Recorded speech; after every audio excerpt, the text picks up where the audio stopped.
Steady. In goes Crackers. They're now ready. Gates have opened. They're off and racing. And Regent Star, one of the first away. Vision and Prayer accelerating though, and also Jacker's Mob jump quickly. Here's British Bessie being sent across by Pike and Company with Crackers in a dip for the early lead. And Vignetto's going to trail them over as well. They settle down in front of Regent Star, scintillating. His and Hers back on the rail. Followed by Asian Pearl. Then 2 lengths to throw down Satiric, and dropping out last in the early part, Larking.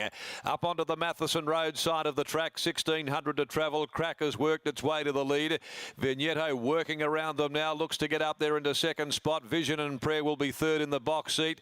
And Pike eases British Bessie back to fourth. A length and a half away, Jacker's Mob. Regent Stars on the rails next, and 3/4 scintillating. A length and a half to His and Hers by the 1400. Down on the inside of Asian Pearl, just going a little keenly. A length and a half to So Great. Then Throwdown, followed by Satiric, and whipping them all in is Larking, a good dozen lengths from the leader. It's Crackers, the pilot, going out to the riverside of the track with a lead of 3/4 over Vignetto. Vision and Prayer on the inside, enjoying a good run. British Bessie also on the outside is well placed at the 1,000-metre mark by Pike, and then came on the outside Jacker's Mob, just shading Regent Star. A length away came Scintillating, and then down on the inside His and Hers. A further length Asian Pearl. Off and around them now goes Satiric from the back of the field. It circles them at the 800-metre mark and rushing up into about 5th spot. Followed further back by Throwdown, who pulls out 3 deep as well to get on its bike. Followed further back by So Great, and last of all is Larking. They hit the 600 mark, and Crackers in front from Vignetto. And now Satiric, who continues that sustained run right around the extreme outside of the field, moving to third. In behind them, British Bessie about to pull out now and come 4 deep for Pike at the top of the straight. Back on the rails then Vision and Prayer. Followed further back Regent Star. Throwdown off the track, running on So Scintillating into the home straight. 250 to go. Satiric joined by British Bessie. Throwdown joins them all though.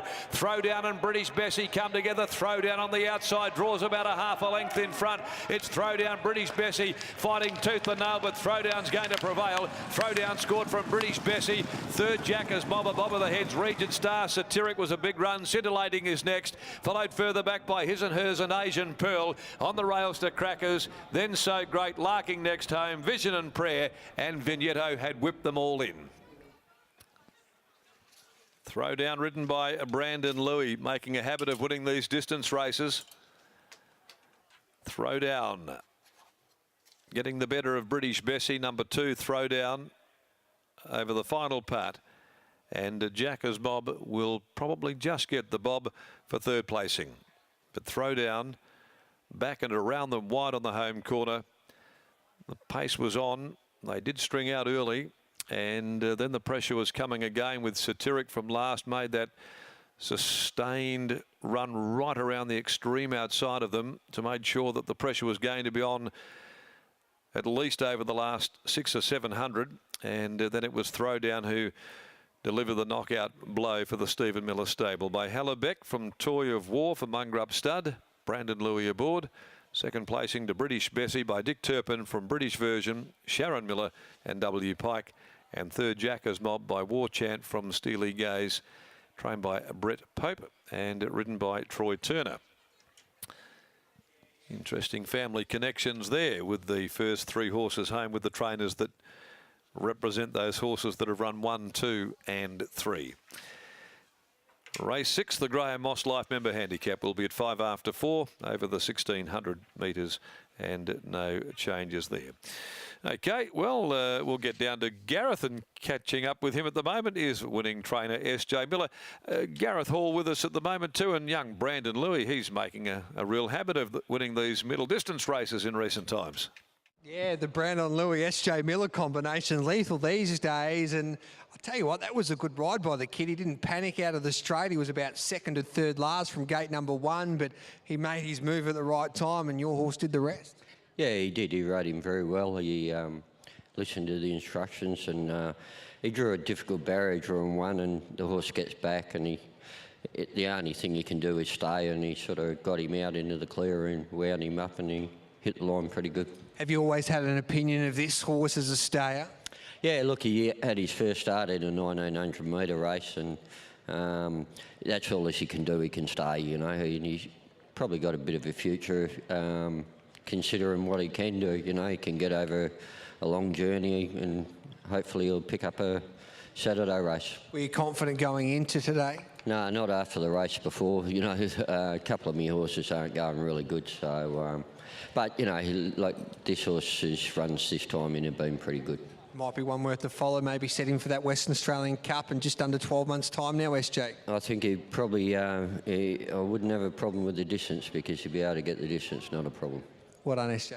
Thank you. There's SJ Miller there, and Throwdowns just coming back into the winner's circle, and ridden by Brandon Louis, and unfortunately I think we might have to lose him back to Mauritius shortly, but he's just made quite an impact here in WA. He's been, of course, loaned out to Neville Pardon, but he's got plenty of ability in the saddle, but he's even a better young man. He's a popular character, that's for sure, and I think may only be 2 weeks or so until he does have to head back home, but has made the most of his stint here with yet another winner, and he was back on the fence there, and I must admit, watching it, I was a little bit concerned. I thought, oh, where's he going to go here? How's he going to get out? But when Satiric made that sustained move, he managed to just muscle his way out and get on the back and circle the field. The horse was pretty switched off. He really did have to keep him alert and honest coming around the corner with a couple of slaps on the shoulder. But once he straightened for home, he was able to let down nicely. And SJ pointed out the horse can only stay. That's his attribute, and Brandon made sure that he had to get him on the move. So it'll definitely be sad to see Brandon back in Mauritius. We've enjoyed the time that he has spent here in Perth, and great for him to get yet another winner before heading home. Hopefully there's still a few more to come. Brandon, congratulations. Another winner here at Ascot. This one made you work for it because you were on the fence. Talk us through just that decision just to make sure you got him out and rolling. Yes, so Mr. Miller told me how the horse is. I watched some replay. And I have to say thank you to Ron Hill also, who helped me a bit on this horse. And yeah, so Mr. Miller told me, just ride the race how you feel it, and yeah.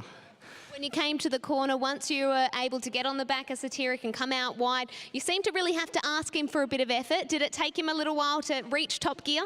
Yeah, exactly. It took me a bit of really, have to really shake him up a bit. But yeah, when he gave me the winner.